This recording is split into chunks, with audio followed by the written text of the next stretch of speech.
Hello there, my RPG lovers, and welcome to another video. Once Human is a free-to-play post-apocalyptic multiplayer survival game that released on PC in 2024.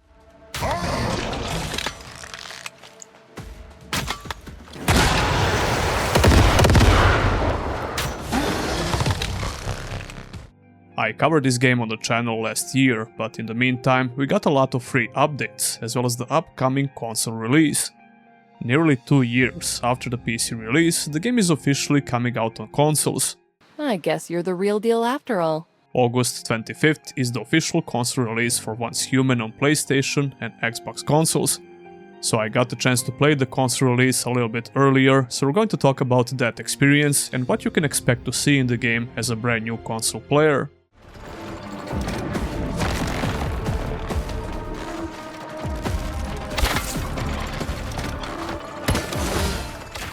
I played the game on Xbox Series X, and all the footage you're going to see in this video is captured on that console. Console players are basically getting 300 plus hours of free content from day one. In the last couple of years, Once Human got constant updates through multiple scenarios that you can choose to play, a lot of seasonal updates, monster survival systems, and so on. Meaning that console players are now getting a much deeper world to jump in from the very beginning on August 25th. So we're going to talk about the console version of Once Human in general and what I got to experience so far with this version of the game. Ah, a mayfly, and one who seems to be brimming with potential. I started from scratch so I can get a feel of the new player experience on consoles, but you should know that Once Human has a full cross-progression system. So no matter which platform you decide to try it out, your progress will transfer to other platforms as well. This is a sponsored video by Once Human, so huge thanks to them for reaching out to the channel and sponsoring the video once again. Check out the link in the video description for pre-ordering exclusive console starter pack to secure launch rewards and jumpstart your survival journey in Once Human. Come take a look. Anything that catches your eye, I'm always open for business. Even though Once Human is a free-to-play game, it's entirely without any pay-to-win barriers, so you don't have to worry about that if you're a new console player. Like I mentioned in the intro, you'll have over 300 plus hours of free content to experience through multiple scenarios. Speaking of which, choosing a scenario you're going to play is going to shape your experience of the game quite a bit. Since it's been a while since I last played the game, I started playing the Novice scenario once again. But I also played the Endless Dream scenario and got to experience some of its unique features and mechanics. I've been waiting for you here, in dreams. Before that, Once Human introduces you to an interesting tutorial segment where you get to learn about some of its major features like survival mechanics, deviants, combat, and even a big boss fight.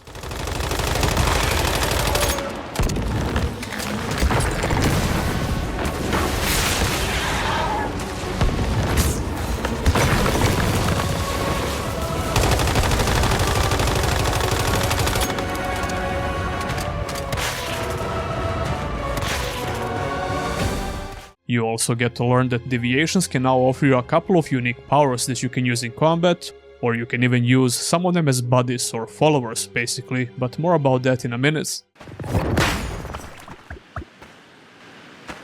What I really like about Once Human is the pacing in general. You won't have to play for long to start fighting some really cool bosses with unique mechanics, and this is hands down one of my most favorite parts about the whole game. There are definitely some preparations that you have to do before that, which involves various survival mechanics. You have to progress a little bit through different survival branches and build structures back at your base. Once Human still has strong survival mechanics, but this time around it feels like the gameplay loop is focusing more on monsters you're going to fight and their ecosystem, so to speak. I mean, the game had a strong accent on action gameplay and fighting various monsters even before, but now it has even more variety of monsters, depending on the scenario. So the initial console version of the game is going to feel noticeably different compared to the release version on PC. All of these gameplay systems are much deeper now since we last talked about the game after so many updates. Scenarios will affect how some of the survival mechanics work and which monsters you get to face in some specific zones on the map. Endless Dream scenario has a bunch of special areas with bizarre and powerful monsters that you can fight for cool rewards. These dream areas are kinda hard to miss because of their unique visuals, which stand out from the rest of the world. They have a huge barrier that you have to enter, and you have to worry about a timer that will kill you once the time runs up. You have 15 minutes before the timer runs out, but you can reset the timer with some special items you can get. Dream Zones has some very bizarre looking creatures which are not easy to kill at all, and there is a reason why this scenario is labeled as hard. And another one has been redeemed. It's noticeably harder than Novice scenario, and it kicked my ass for a while until I started getting stronger weapons and progressing a bit further. But even then, I hardly even scratched the surface of this scenario. No matter which scenario you choose, you'll have main and side quests to do.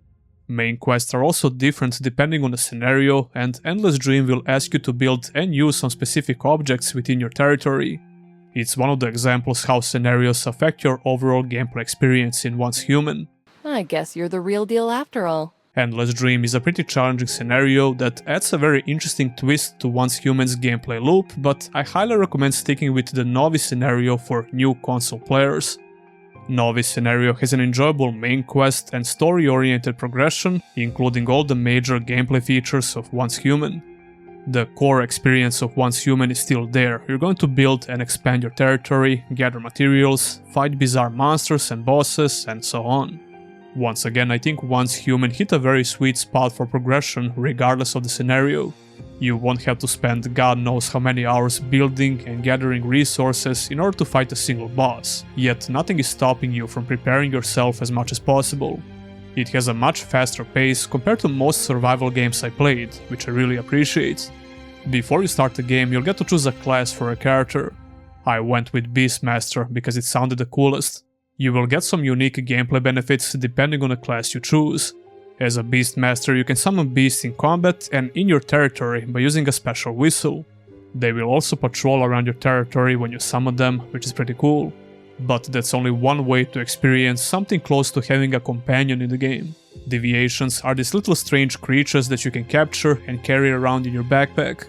You can find them while progressing through the game, exploring the open world and fighting strong monsters. You'll learn about deviations even in the tutorial zone, where the game gives you a couple of very cool powers from a deviation. Deviations can even be like your little companions now, basically. It all depends on their type. For example, check out this little guy that can fight alongside me and even copy the weapon I'm using. He's my favorite deviation buddy I found so far, and I use him quite a bit. His damage is pretty decent as well, which took me by surprise. Or how about the Jelly Boy, which can provide you with some quick cover. You'll find many different deviations that you can use throughout your Once Human journey. They can be used back in your base as well, because some of them have nothing to do with combat. Instead, they can help you gather materials and do similar activities back at your base. Speaking of your base, you can have various pets that can patrol your territory as a Beastmaster. Survival and building mechanics have a line of progression that you have to unlock, and as you play the game, you'll get more points to unlock various crafting branches. I'm happy to say that using all of these crafting mechanics and all of the survival features work great on a controller. Sounds tough, but I think it was worth it. All of these menus and UI features can easily be accessible with shortcuts. There are a couple of different quick bar wheels that make the UI navigation very fast. Not just when it comes to crafting and building features, but for stuff like summoning a vehicle or using a consumable item.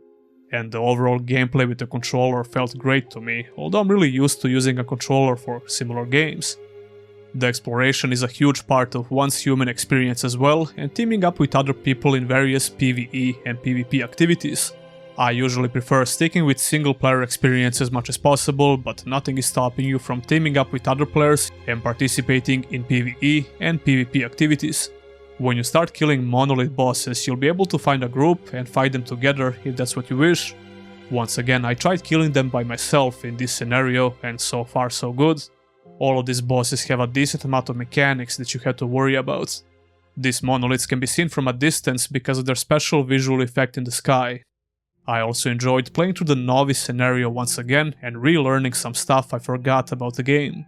There are a lot of small mechanics and features that you get to learn while just playing the game. For example, the main quest will progressively require you to build more stuff back at your base. But a lot of these objects you have to build can also be found in the open world and you can recycle them. Then you can go back to your base and use those items you recycled, which is going to save a lot of materials you would have to use. That's just a small feature, but I think it's really cool how it works, and it keeps my eyes open for these items while exploring dangerous zones. Speaking of which, the exploration is very rewarding in Once Human. Especially once you dare enter some dangerous zones on the map and try looking around for chests and containers. You'll find a lot of lootable containers that you can open and get materials, armor and weapons, or blueprints for crafting armors and weapons back at your base. Once Human is still a survival game, so you have to worry about some survival mechanics like having to eat, drink and sleep. As long as you follow the main quest at least a little bit, you'll learn how all of this works. That being said, I hit a brick wall a couple of times while exploring dream zones in the Endless Dream scenario. The world map in Once Human is level based, and there are level requirements for all areas, including the dream zones. If you want to check out Endless Dream scenario first, you might find it too hard in the beginning. So I realized it's better to stick around with areas around your starting zone and explore some areas close to your level first. But I also managed to take down more than a few bosses which are higher level than me, although that was in the novice scenario. How challenging these fights are also heavily depends on how much damage you're able to deal with your weapon. You can get a lucky drop from looting things, a good weapon blueprint, or just progress through the quests until you eventually get better weapons. As you can see here, I also tried the Raid Zone scenario a little bit, which is a PvP scenario. I just started playing it, so I didn't get that far. It plays quite differently compared to any other scenario, because it's very focused on PvP, obviously, but there is still some PvE in this scenario. Main quests you get are also not the same, they are different for each and every scenario. If you want to get a more story-oriented experience in Once Human, Novice scenario is what you're looking for. It's also a great starting point for all new players in general, and the quests are fairly easy to do. Nothing is stopping you from trying other scenarios as well, just do take in mind that some of them are much tougher, like the Endless Dream and the PvP scenarios. You're quite good at handling deviants, aren't you? When I came back to this game again after about a year of updates, it was almost like a new experience basically. Not only because it's a console version, and there is another pretty big feature coming out soon that they didn't even mention yet. Once Human is getting a first-person perspective on PC and mobile on July 10th, and it will also come out on consoles on August 25th. That being said, Once Human always had the option to aim down the sight, which is almost like having a first-person perspective in general. If you just press the aiming button, you'll aim down the sight with all ranged weapons. But if you hold it, you'll still remain in third person and you can shoot like this. Both of these modes are pretty useful in general, but now we are getting a fully fledged first person mode. First person mode should make the game more immersive, and I know some people prefer playing in this mode in general. If you wanted to check out this game before, but you're not a fan of third person perspectives, the first person mode might be a game changer for you.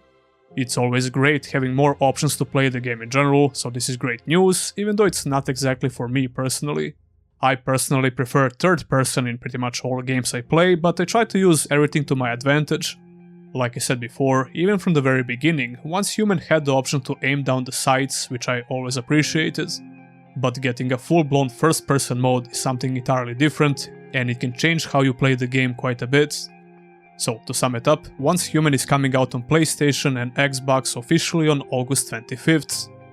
After almost 2 years of constant updates on the PC, the console version is going to offer a much deeper experience on the release. You'll have around 300 plus hours of free-to-play content from day one as a new player, with no pay-to-win elements. You'll get different scenarios to play, all with unique quests, features and mechanics. Monsters got even more bizarre and varied throughout all scenarios, you could fight alongside deviants, first-person perspective is coming out soon, and the game keeps getting new seasonal mechanics. You've got one of those weird backpacks.